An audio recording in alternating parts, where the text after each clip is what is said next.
अस्सलाम वालेकुम, कैसे हैं आप? तो अच्छा, आज हमने इसमें देखना है कि स्ट्रिंग ऑपरेशंस कौन कौन से होते हैं। कि हमने सिंपल प्रोग्रामिंग अभी तक हमने बाकी जितनी चीज़ें उसमें ट्यूटोरियल्स में देख के आ रहे हैं। अब हमने इसमें देखना है कि हमारे पास कुछ स्ट्रिंग ऑपरेशंस होते हैं, उसको हमने देखना है कि वो स्ट्रिंग ऑपरेशंस कौन कौन से होते हैं और उसको हम किस तरह यूज़ करते हैं और उसके हमारे बेनिफिट्स क्या होते हैं। ठीक है, तो उसमें एक हमारे पास होता है सी स्टाइल कैरेक्टर स्ट्रिंग होती है और एक हमारे पास सिंपल स्ट्रिंग होती है। अब ये स्ट्रिंग क्या है? जैसे हम अभी स्ट्रिंग होती है एक कंप्लीट डाटा। ठीक है, एक कंप्लीट स्ट्रिंग ऑफ डाटा क्या होता है कि कंप्लीट कंपाइल करके हमारा एक डाटा जो मूव कर रहा होता है। कि अगर जैसे हमारे पास सिग्नल होता है, वो सिग्नल एक कंप्लीट क्या होता है, एक स्ट्रिंग जा रही होती है। आपका पासवर्ड है, वो कंप्लीट पासवर्ड एक स्ट्रिंग है। जिस तरह ये अरे है, ये अरे एक कंप्लीट स्ट्रिंग है जिसके अंदर ये डाटा है। ठीक है, तो ये पूरी स्ट्रिंग होती है जिसको हम बोलते हैं स्ट्रिंग। ठीक है, अब इस पे जैसे हमारे पास ये अरे है, तो इसके अब बिल्ट इन कुछ फंक्शंस हैं, स्ट्रिंग ऑपरेशंस जिसको हम कहते हैं, कि हम वो किस तरह हम उसको यूज़ कर सकते हैं और वो किस तरह हमारे लिए हेल्पफुल होंगे, तो इसको हमने देखना है। अच्छा, सी करैक्टर में क्या होता है कि हमारे पास अभी तक हम क्या कर रहे थे कि हम एक अरे बनाते हैं और अरे में क्या होता है कि उसका कोई हमने साइज बता देते हैं और उसके अंदर उसको हम स्टोर कर देंगे। तो ये करैक्टर टाइप की है। ठीक है, तो अभी हमने पहले देखना है करैक्टर स्ट्रिंग, फिर हम देखेंगे करैक्टर स्ट्रिंग ऑपरेशंस, फिर हम सिंपल स्ट्रिंग ऑपरेशंस, दोनों को हम देखेंगे और दोनों को किस तरह करते हैं, इसके फंक्शंस किस तरह यूज होते हैं, ये दोनों चीज़ों को हम देखते हैं बारी बारी। तो सी स्ट्रिंग करैक्टर स्ट्रिंग में क्या होता है कि हम करैक्टर, और उसमें हमने देखा था कोई भी वेरिएबल का नाम, और अगर करैक्टर हमें एक से ज़्यादा स्टोर करना है किसी वेरिएबल में, तो उसके लिए हम उसकी अरे बना लेते हैं, क्योंकि करैक्टर एक टाइम पे एक करैक्टर स्टोर करता है। और अगर हमें एक से ज़्यादा करैक्टर स्टोर करने हैं, उसके लिए हमें क्या करना है, उसकी अरे बना लेनी है। तो अरे उसकी हम बनाएंगे और उसके अंदर जितनी की अरे बनाई होगी उतना हम उसको डाटा दे देते हैं। तो इसको अगर हम रन करते हैं तो ये हमें सिंपली क्या देगा, ये हेलो डिस्प्ले प्रिंट कर देगा। जब इसको हम प्रिंट करेंगे तो ये हेलो हमें प्रिंट कर देगा यहाँ पे। तो ये तो हो गया। अगर इसके अंदर जब ये क्योंकि अरे हो जाती है करैक्टर की, तो इस पे जब हमने कोई ऑपरेशन अप्लाई करने होते हैं तो थोड़ी सी डिफिकल्टी हो जाती है, क्योंकि अरे है तो हमेशा अरे के लिए हमें फॉर लूप लगाना पड़ता है, डाटा रीड करने के लिए भी, राइट करने के लिए भी, तो कोड काफ़ी कम्प्लेक्स हो जाता है। तो करैक्टर इसके लिए हम करैक्टर स्ट्रिंग के लिए हमारे पास कुछ शॉर्ट फॉर्म में कुछ फंक्शंस है जिससे ये काम शॉर्ट हो सकता है, उनको देखते हैं। अच्छा जी, वो फंक्शंस कौन कौन से हैं? इसमें एक फंक्शन है स्ट्रिंग कॉपी। स्ट्रिंग कॉपी का फंक्शन क्या करता है कि आप दो स्ट्रिंग को आपस में कॉपी कर सकते हो। जैसे ये स्ट्रिंग, एक स्ट्रिंग का डाटा दूसरी स्ट्रिंग के अंदर कॉपी कर सकते हो। कि अगर आपके पास कोई एक स्ट्रिंग का डाटा है, उसको आप चाहते हो दूसरी स्ट्रिंग के अंदर कॉपी करना, तो आप स्ट्रिंग कॉपी के फंक्शन से डायरेक्ट कॉपी कर सकते हो। तो आपका ये जस्ट फंक्शन कॉलिंग हो रहा है, आपने जस्ट टॉप के ऊपर सी स्ट्रिंग की लाइब्रेरी इंक्लूड करानी होती है और उसके बाद क्या होता है कि आपका ये स्ट्रिंग कॉपी फंक्शन आपने सिंपल कॉल कर लेना है। तो ये क्या करेगा, आप जिस भी स्ट्रिंग को दूसरी के साथ कॉपी करना चाहते हो, आपने इस पैटर्न में इसको लिख देना है। इसको फर्दर हम कोड में भी देखेंगे आगे कि किस तरह करते हैं। तो इसमें क्या होगा कि इस स्ट्रिंग का जो डाटा होगा S2 का, वो कॉपी हो जाएगा S1 में। तो हमेशा जब भी आप डाटा जिसके अंदर स्टोर करना चाहते हो, जिसको असाइन करना चाहते हो, उसको आप यहाँ पे लिखोगे, ये आपके पास डेस्टिनेशन है और ये सोर्स है। इसका डाटा इसके अंदर स्टोर हो जाएगा, तो S2 का डाटा S1 के अंदर कॉपी हो जाएगा। अच्छा, ये तो हो गया स्ट्रिंग कॉपी। अगर दूसरा है स्ट्रिंग कैट। स्ट्रिंग कैट मतलब कनकैटिनेशन के लिए हम यूज़ करते हैं, ये करते हैं ज्वाइन के लिए हम यूज़, कि अगर हमने दो स्ट्रिंग आपस में ज्वाइन करनी है तो उसके लिए हम स्ट्रिंग कैट का फंक्शन आप जब कॉल करोगे तो ये क्या करेगा, अगर ये आपकी S1 एक स्ट्रिंग है, S2 दूसरी स्ट्रिंग है, तो ये इन दोनों को आपस में ज्वाइन कर देगा। तो जहाँ पे S1 आपकी ख़त्म होगी वहीं पे इसके साथ S2 ज्वाइन हो जाएगी।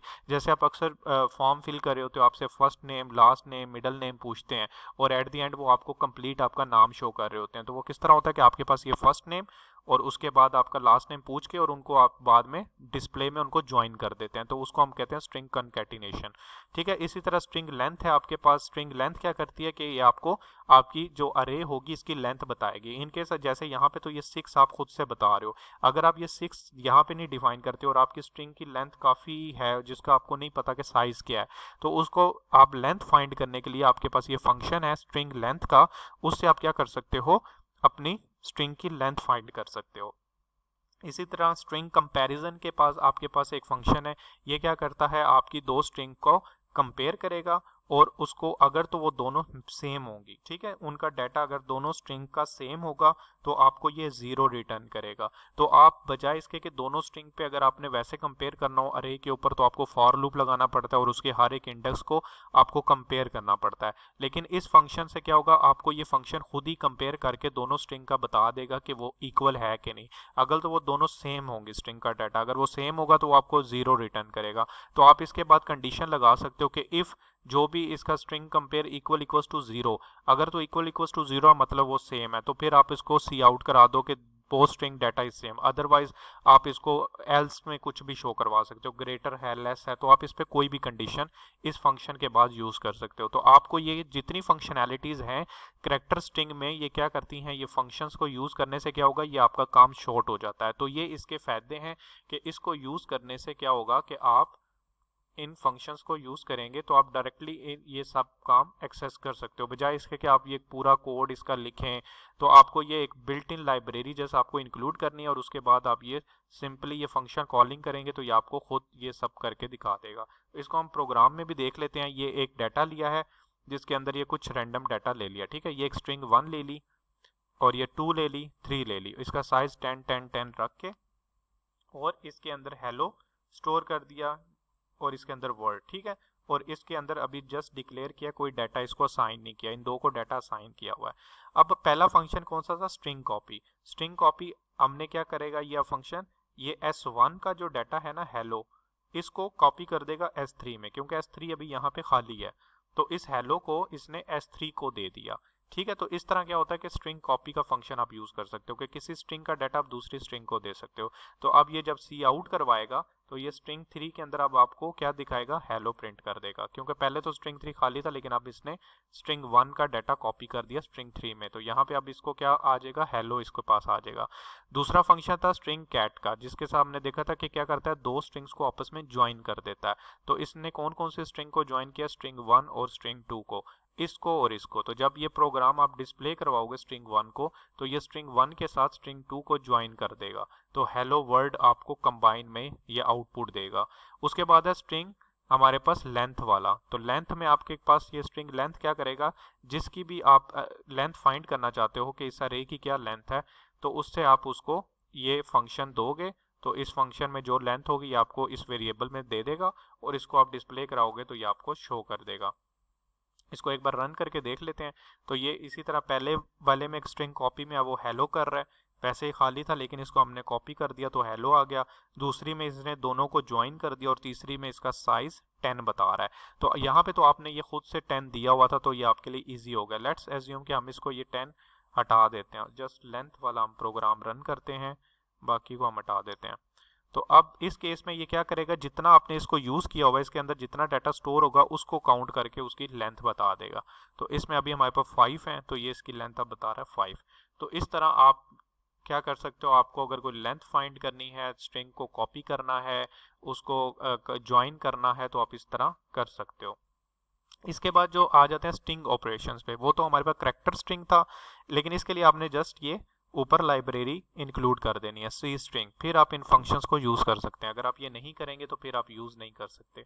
तो आपने क्या करना है, सी स्ट्रिंग लाइब्रेरी को इंक्लूड करना है, फिर ये वाला सारे फंक्शन चलेंगे। तो ये तो था करैक्टर के लिए। अब आ जाते हैं स्ट्रिंग के लिए कि स्ट्रिंग क्लास के लिए ये किस तरह यूज होगा। तो स्ट्रिंग का आपने लाइब्रेरी जो इंक्लूड करेंगे स्ट्रिंग करेंगे, सी स्ट्रिंग नहीं, इसके लिए आप स्ट्रिंग यूज करते हो। और स्ट्रिंग को आप इस तरह डाटा टाइप दोगे कि स्ट्रिंग डाटा टाइप है, और स्ट्रिंग के अंदर हम किस तरह उसका वेरिएबल, इसकी अरे नहीं होती, स्ट्रिंग में हम कंप्लीट डाटा देते हैं, उसकी अरे नहीं बनाते। करैक्टर में हम अरे बनाते हैं, स्ट्रिंग में हम उसको कंप्लीट स्ट्रिंग दे देते हैं। तो ये अरे नहीं है, एक स्ट्रिंग है, इसलिए अरे अगर हो तो थोड़ा सा डिफिकल्ट हो जाता है। अगर सिंपल स्ट्रिंग हो तो हमने अब अगर इस पे वही फंक्शन अप्लाई करने हैं तो किस तरह होंगे, अगर आप किसी का डाटा दूसरी को असाइन करना चाहते हो, स्ट्रिंग 3 को स्ट्रिंग 1 का डाटा देना, तो स्ट्रिंग 3 इक्वल्स टू स्ट्रिंग 1, तो आप स्ट्रिंग 3 को स्ट्रिंग 1 इक्वल होके इसका डाटा मिल जाएगा हेलो। इसी तरह अगर दो स्ट्रिंग्स को आपस में ज्वाइन करना चाहते हो तो स्ट्रिंग 1 प्लस स्ट्रिंग 2, तो ये आपस में ज्वाइन करके आपको दिखा देगा, ठीक है। इसी तरह अगर उसके लेंथ फाइंड करना चाहते हो तो वो स्ट्रिंग जिसकी लेंथ फाइंड करना चाहते हो डॉट साइज का फंक्शन, जब ये आप कॉल करोगे तो ये बैकएंड पे खुद ही उसको लेंथ फाइंड करके आपको बता देगा। तो इसकी आउटपुट भी आपको वही मिलेगी जो फर्स्ट प्रोग्राम में मिली।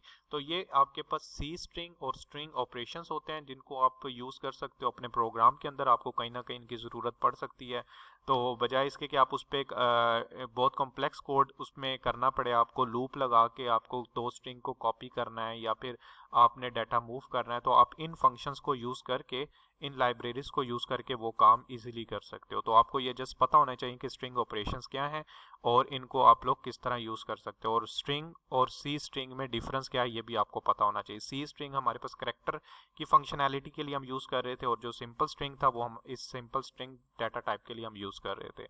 तो इसको आप प्रैक्टिस करिएगा तो आपको ये कॉन्सेप्ट मज़ीद क्लियर हो जाएगा। Thank you so much and खुदा हाफिज़।